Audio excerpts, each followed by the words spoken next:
Welcome back to Image Converter Update. Today we're tackling more complicated file formats, HEIC and video files. Video files? Yeah.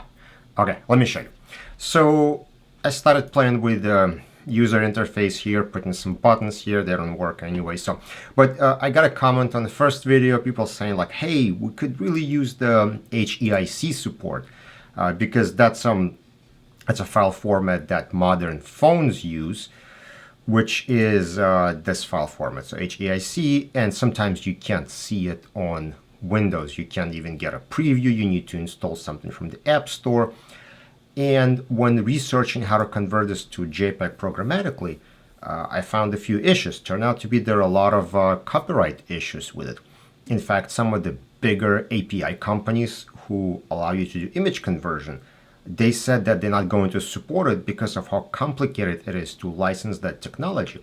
But then there are some smaller vendors added support for it. So I don't know if they doing some shortcuts somewhere where they should be, but the APIs are available, so I am using them. Don't think there are any issues with it. So point is, we want to take this HEIC files and convert them into JPEGs so they are more compatible with like modern systems, or they can be previewed easily, and also that's going to reduce the file size a little bit. Now, video files. What I wanted to do here is see if we can also improve how videos can be viewed in the review environment better.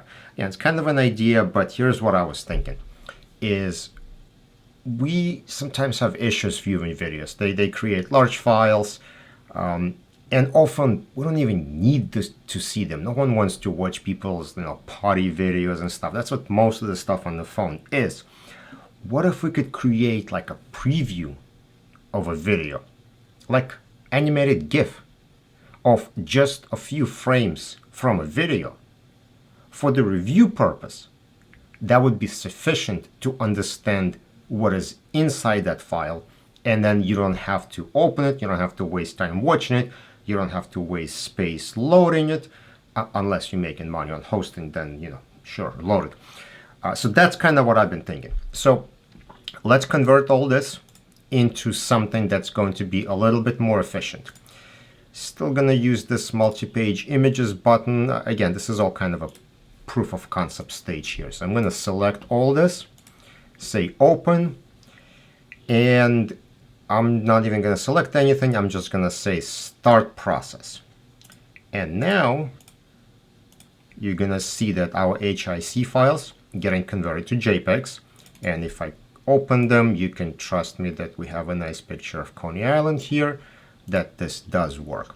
And what you'll see in the subfolder, so right now we are processing video files.